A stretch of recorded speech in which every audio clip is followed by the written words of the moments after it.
Welcome to the MasterMind Library. They call me Ferdinand, the bringer of balance, leader of many disciplines, and your host of the MasterMind Library, the home of the MasterMind Book Club. We've been reading from the NeverEnding Story over the last few episodes. Amazing story. Atreyu is on a mission. He is attempting to find a new name for the childlike empress. And he's been going from step to step on this ladder, on this journey to get to where he's going. He's running across a lot of challenges along the way, some heavy challenges. And in today's episode of 78, we are going to chapter 5. All right, so let's take a look at chapter 5 is the nomics. Let's go there. Let's go to the nomics. All right, here we are, the nomics. All right, now let's make sure this is large enough for everybody. Oh yeah, that's real good. Okay, all right. Oh. All right, y'all, we're gonna go ahead and get started. Hope everybody's got their popcorn and they're ready. Make this a little bit larger. Okay, that should be good. Over so slowly, Atreyu awoke to the world. He saw that he was still in the mountains, and for a terrible moment he suspected that Igramo had deceived him. But these, he soon realized, were entirely different mountains. They seemed to consist of great rust-red blocks of stone, piled in such a way as to form strange towers and pyramids. In between these structures, the ground was covered with bushes and shrubbery. The air was blazing hot. The country was bathed in glaring sunlight. Shading his eyes with his hand, Atreyu looked around him and discovered, about a mile away, an irregularly shaped arch, perhaps 100 feet high. It too appeared to consist of piled stone blocks. Could that be the entrance to the southern oracle? As far as he could see, there was nothing behind the arch, only an endless empty plain. No building, no temple, no grove, nothing suggesting an oracle. Suddenly, while he was wondering what to do, he heard a deep, bronze-like voice. Atreyu! And then again, Atreyu! Turning around, he saw the white luck dragon emerging from one of the rust-red towers. Blood was pouring from his wounds, and he was so weak he could barely drag himself along. Here I am, Atreyu, he said, merrily winking one of his ruby-red eyes. And you needn't be so surprised. I was pretty well paralyzed when I was caught in that spider web, but I heard everything Agramo said to you. So I thought to myself, she hasn't bitten me too, after all. So why shouldn't I take advantage of the secret as well? That's how I got away from her. Atreyu was overjoyed. I hate leaving you to Agramo, said. But what could I do? Nothing, said the luck dragon. You've saved my life all the same, even if I hadn't something to do with it. And again he winked, this time with the other eye. Saved your life? Atreyu repeated. For an hour. That's all we have left. I can feel Agramo's poison burning my heart away. Every poison has its antidote, said the white dragon. Everything will turn out all right. You'll see. I can't imagine how, said Atreyu. Neither can I, said the luck dragon. But that's the wonderful part of it. From now on, you'll succeed in everything you attempt, because I'm a luck dragon. Even when I was caught in the web, I didn't give up hope. And as you can see, I was right. Atreyu smiled. Tell me, why did you wish yourself here and not in some other place where you might have been cured? My life belongs to you, said the luck dragon, if you'll accept it. I thought you'd need a mount for this great quest of yours. And you'll soon see that crawling around the country on 2 legs, or even galloping on a good horse, can't hold a candle to whizzing through the air on the back of a luck dragon. Are we partners? We're partners. said Atreyu. By the way, said the dragon, my name is Falcor. Glad to meet you, said Atreyu. But while we're talking, what little time we have left is seeping away. I've got to do something. But what? Have luck, said Falcor. What else? But Atreyu heard no more. He had fallen down and lay motionless in the soft folds of the dragon's body. Agrammel's poison was taking effect. When Atreyu, no one knows how much later, opened his eyes again, he saw nothing but a very strange face bent over him. It was the wrinkliest, shriveledest face he had ever seen, and only about the size of a fist. It was as brown as a baked apple, and the eyes in it glittered like stars. The head was covered with a bonnet made of withered leaves. Atreyu felt a little drinking cup held to his lips. Nice medicine, good medicine, mumbled the wrinkled little lips in the shriveled face. Just drink, child, do you good. Atreyu sipped. It tasted strange, kind of sweet and sour. Atreyu found it painful to speak. What about the dragon? He asked. Doing fine, the voice whispered. Don't worry, my boy. You'll get well. You'll both get well. The worst is over. Just drink. Drink. Atreyu took another swallow and again sleep overcame him, but this time it was the deep, refreshing sleep of recovery. The clock in the belfry struck 2. Bastian couldn't hold it in any longer. He simply had to go. He had felt the need for quite some time, but he hadn't been able to stop reading. Besides, he had been afraid to go downstairs. He told himself that there was nothing to worry about, that the building was deserted, that no one would see him. But still he was afraid, as if the school were a person watching him. But in the end, there was no help for it. He just had to go. He set the open book down on the mat, went to the door, and listened with pounding heart. Nothing. He slid the bolt and slowly turned the big key in the lock. When he pressed the handle, the door opened, creaking loudly.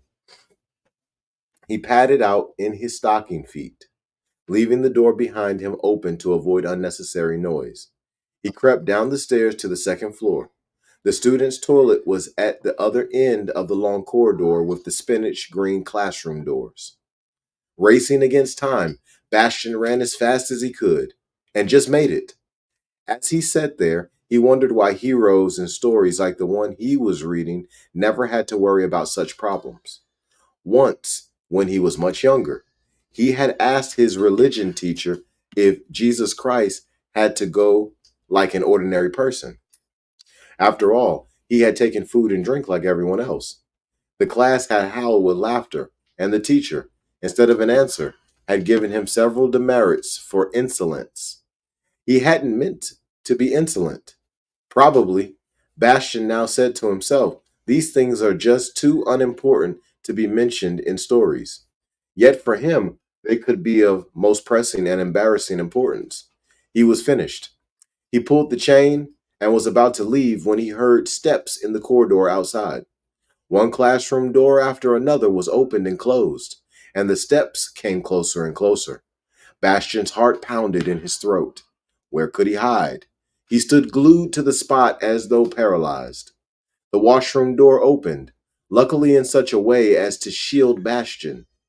The janitor came in. One by one, he looked into the stalls. When he came to the one where the water was still running and the chain swaying a little, he hesitated for a moment and mumbled something to himself. But when the water stopped running, he shrugged his shoulders and went out. His steps died away on the stairs. Bastian hadn't dared breathe the whole time, and now he gasped for air. He noticed that his knees were trembling. As fast as possible, he padded down the corridor with the spinach green doors, up the stairs, and back into the attic. Only when the door was locked and bolted behind him did he relax.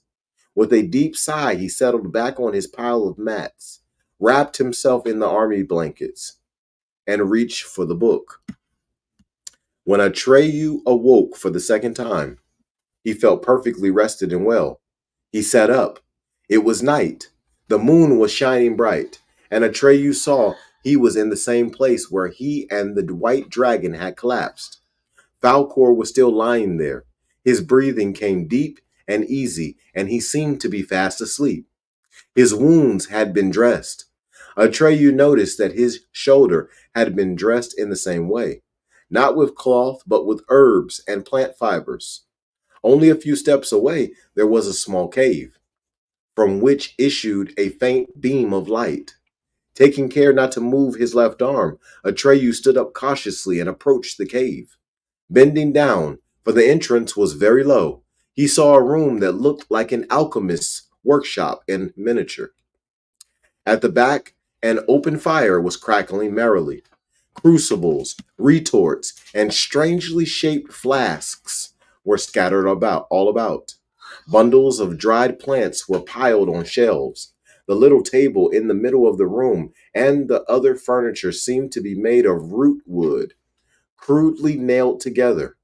Atreyu heard a cough, and then he saw a little man sitting in an armchair by the fire. The little man's hat had been carved from a root and looked like an inverted pipe pole. The face was brown and shriveled as the face Atreyu had seen leaning over him when he first woke up. But this one was wearing big eyeglasses, and the features seemed sharper and more anxious. The little man was reading a big book that was lying in his lap. Then a second little figure, which Atreyu recognized as the one that had bent over him, came waddling out of another room. Now Atreyu saw that this little person was a woman. Apart from her bonnet of leaves, she, like the man in the armchair, was wearing a kind of monk's robe, which also seemed to be made of withered leaves. Humming merrily, she rubbed her hands and busied herself with a kettle that was hanging over the fire. Neither of the little people would have reached up to Atreyu's knee. Obviously, they belonged to the widely ramified family of the gnomes, though to a rancher obscure branch. So, though to a rather obscure branch. Woman, said the little man testily, get out of my light. You are interfering with my research. You and your research, said the woman.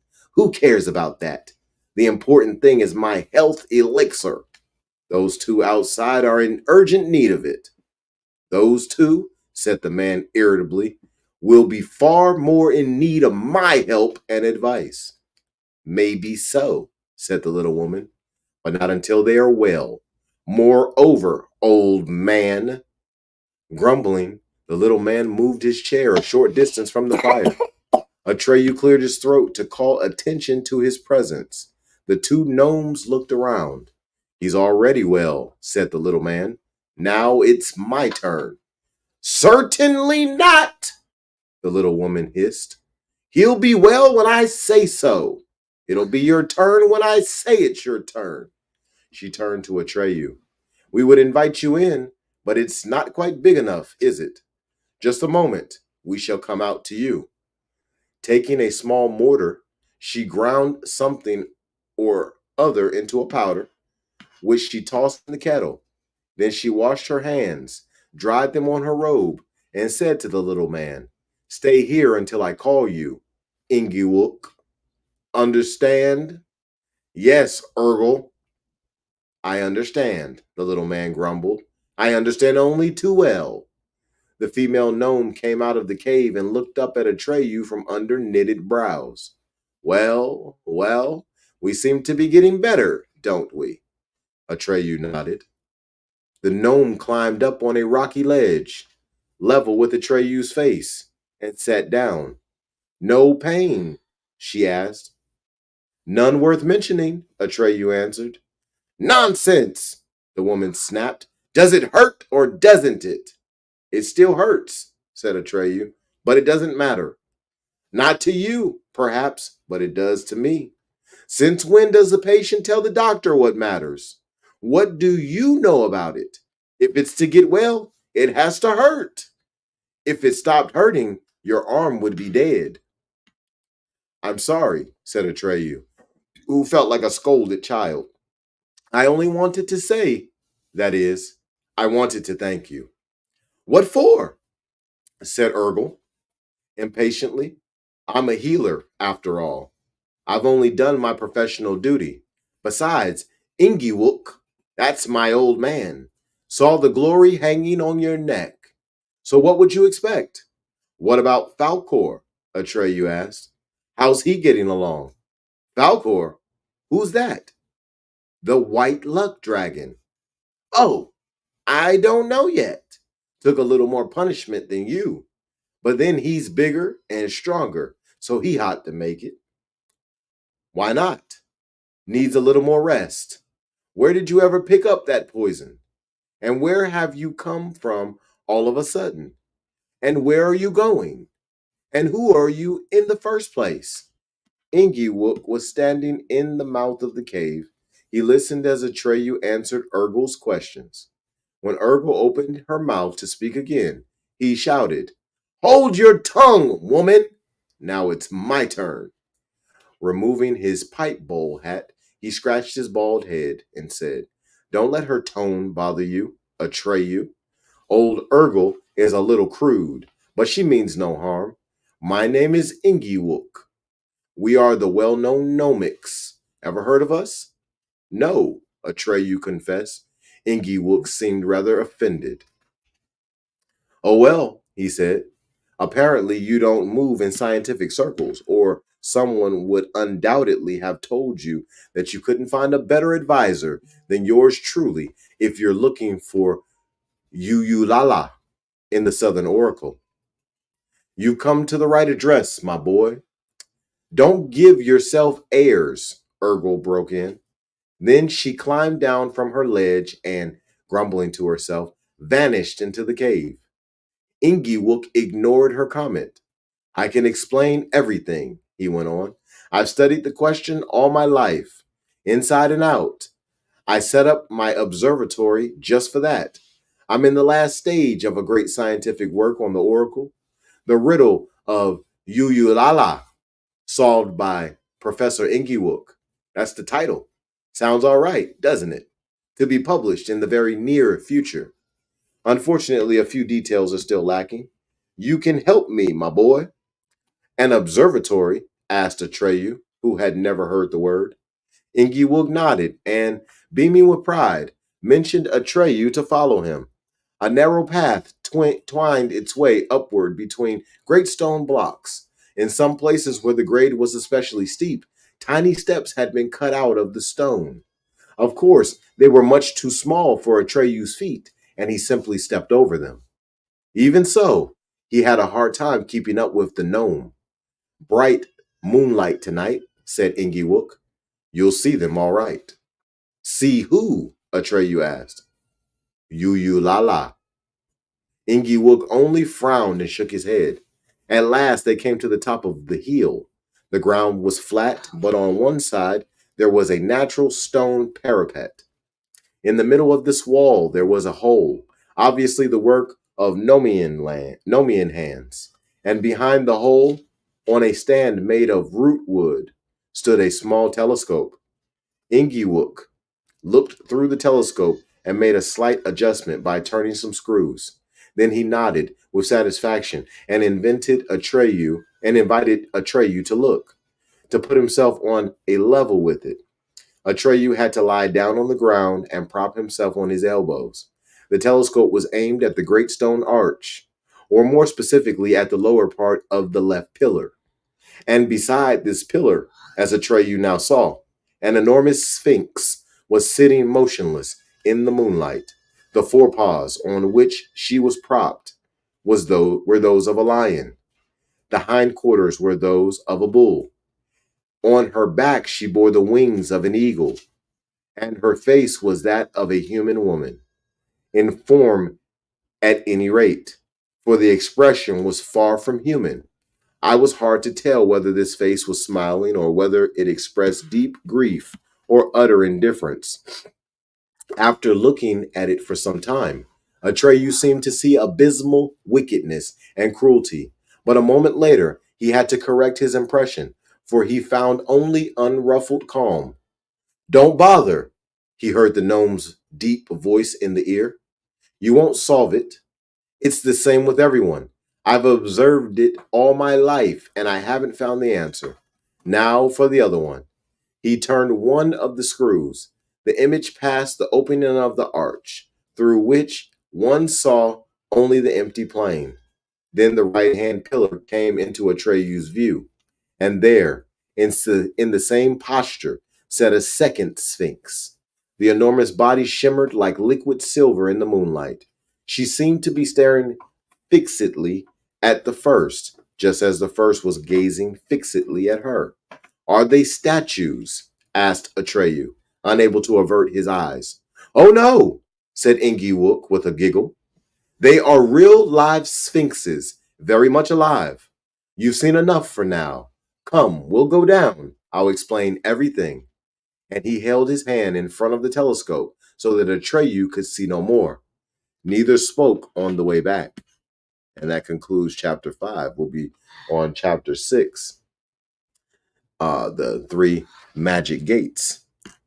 One of the things that I want everybody to take with them is where we are in the NeverEnding Story, which is very powerful.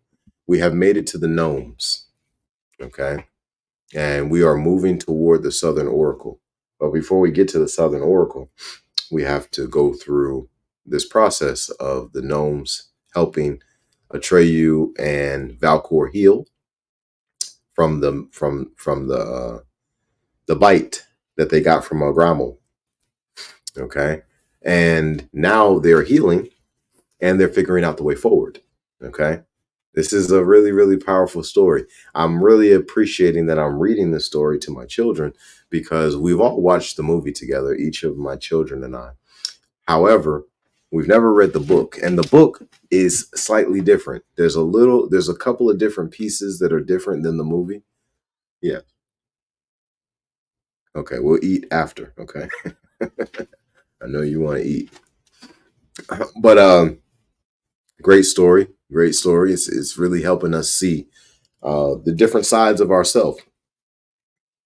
In my opinion, a never-ending story, it's a multi-pronged type of story. There's a lot of things going on. We got astrological references all throughout the book, but we've also got the development of self throughout this book. We've got Bastion on one end, and then we've got Atreyu on the other side, right? And it's like two different polarities of the same type of person. More than likely, they're both Aries. More than likely, they're both a representation of Mars in two totally different ways. You've got one child who has a lot of imagination, and he has applied it in the American arena, right? In our civilized society of today. But then you have Atreyu, who is this little tiny person who has all this courage, and he more than likely lives alone, even though he lives amongst the plains people, and he hunts the purple buffalo. Well, the purple buffalo is like 2 or 3 times the size of a regular buffalo today. Well, a regular bull today. Well, you would have to have a whole lot of courage to be hunting an animal like that. Because in these open plains, I guarantee you in real life right now, if we was out here like in the Midwest somewhere on somebody's farm, one of the last things you'd want to do is come face to face with a bull because you're not going to outrun him. You're not going to outrun that bull. But if you're dealing with a bull that's twice the size of a regular bull, which is what they describe the purple buffalo to be, well, that you got to have a lot of courage because you can get killed out there and wouldn't nobody even know it. You might be laying out there dead. That bull done mauled you, or you're about to die. 2-3 days later, somebody done finally found you out there laying on the ground bleeding out. Well, that's the reality of the type of mindset. You know, we're dealing with somebody who understands. Atreyu is someone who understands that can happen to them, and then they walk forward anyway. Right? This is the type of faith and courage that we all need to be developing in our lives. Okay, we need to realize that we have Bastion inside of us, but we also have Atreyu inside of us. We also have Chiron inside of us, and we also have a Agrammel inside of us, and we also have the gnomes inside of us, and we also have the childlike empress inside of us. We have all of these different characters inside of us, and we have to balance out how we use those energies. All right.